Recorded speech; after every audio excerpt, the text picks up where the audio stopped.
Lembrando que o canal Switch TV BR agora é parceiro da Centauro. Quer ter 10% de desconto em qualquer produto vendido e entregue pela Centauro? É só usar o cupom SWITCH10 e fazer a festa. Indo agora para uma série já definida, Lakers e Houston, né? Uma série que coloca frente a frente LeBron James e Kevin Durant, né? Os dois que já se enfrentaram algumas vezes, né, em playoffs, né? Desde a época do LeBron em Cleveland, em Miami também ele enfrentou o Durant quando o Durant estava lá em OKC, quando ele estava em Cleveland enfrentou o Durant no Warriors. Eu acho que o LeBron só não pegou o KD no playoff quando ele tava no Nets e contra o Phoenix, né? Quando ele tava no Nets e quando ele tava no Phoenix, ele não pegou o LeBron, mas no Warriors, no Thunder, ele pegou o Kevin Durant. E agora, em Houston, Durant novamente vai encarar o LeBron numa série que eu acho que o Durant leva bastante vantagem, né? A questão das ausências de Luke Reeves acabam, na minha opinião, condenando o Lakers, sabe? Eu acho que o LeBron, sem ter Luke Reeves, até pode roubar um jogo. Eu não acho impossível o LeBron ganhar um jogo nessa série, porque ele é o LeBron, entendeu? Mas qualquer coisa mais do que isso, sem ter Luke Reeves, eu acho quase impossível, assim, sabe? O Reeves, ele não volta de forma alguma. A previsão mais otimista, segundo o Charania, é do Reeves voltando na primeira semana de maio, né? Então, assim, quase já dá pra descartar o Reeves dessa série, ele não joga essa série. O Luka tem essa questão do tratamento que ele foi fazer na Espanha, né?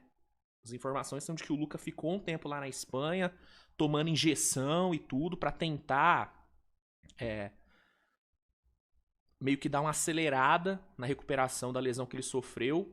Uma lesão que é uma lesão muito séria, né? Uma lesão que, se não for bem cuidada, pode acabar acarretando em lesões mais graves, né? A gente tem como exemplo o Haliburton, né? Que teve também uma lesão na panturrilha, se forçou a jogar no jogo 7 das finais e acabou, né, tendo o rompimento do Aquiles. Então, assim, a grande questão pra mim é o quanto vale a pena o Luka arriscar uma lesão mais séria pra jogar uma série que, mesmo com ele, eu não acho que o Lakers venceria, sabe? Se fosse um Lakers com Luka, Reeves e LeBron todos saudáveis, 100%, eu até veria o Lakers podendo vencer.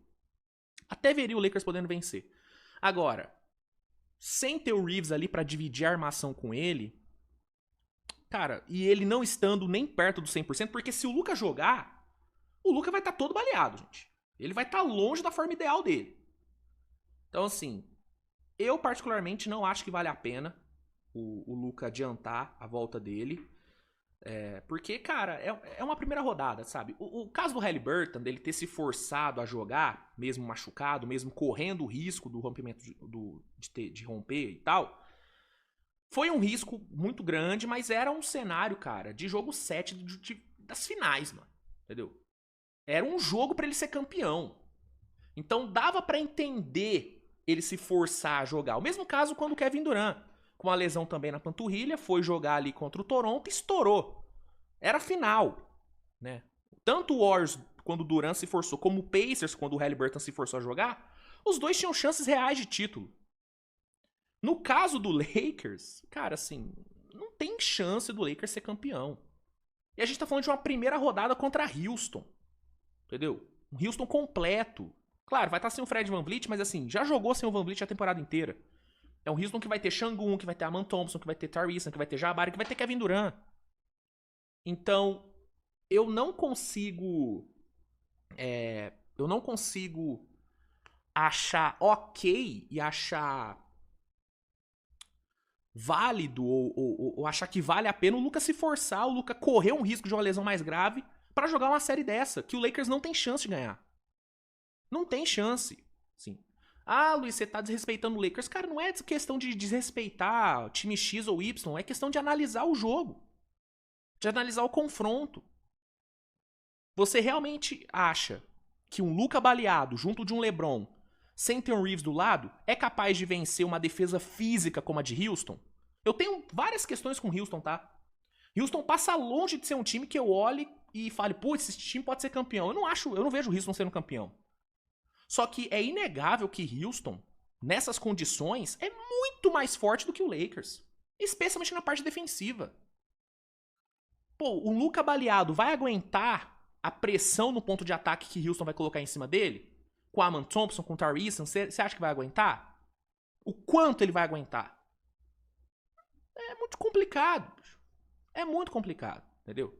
Então, esse primeiro ponto sobre o Luka adiantar a volta dele, minha opinião, ela é imutável. Pra mim, não vale a pena. Não vale a pena. Dito isso, e imaginando que o Luka não volte, pelo menos para os primeiros 4 jogos, eu acho que no máximo essa série vai a 5, sabe? Eu consigo ver um mundo onde o Lakers, numa noite inspirada do LeBron, e numa noite, né, onde a defesa do Lakers, que melhorou bastante de março pra cá, isso tem que ser falado, eu consigo ver uma noite boa do LeBron e uma noite onde a defesa consegue pressionar bem ali no ponto de ataque, que consegue dobrar bem em cima do Durant, forçar turnover e tudo mais, eu consigo ver uma noite dessa acontecendo e o Lakers ganhando um jogo. Provavelmente em casa. Provavelmente em casa. Agora, mais do que isso, cara, eu acho muito difícil. Eu acho muito difícil porque vai faltar consistência pra esse time do Lakers, mano.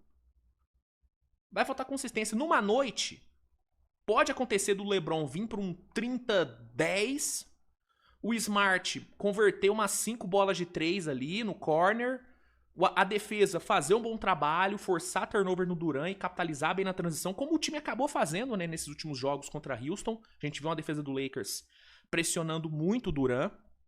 Inclusive foi algo que a maioria dos times fizeram, né? Uma das táticas mais fáceis e mais utilizadas para vencer Houston era dobrar no Durant, né? Nessas últimas semanas, Houston até melhorou, né? Houston se tornou um time um pouco menos previsível no ataque. O time teve uma melhora, usando mais o Sengun ali no garrafão, acionando mais o Sengun e tudo.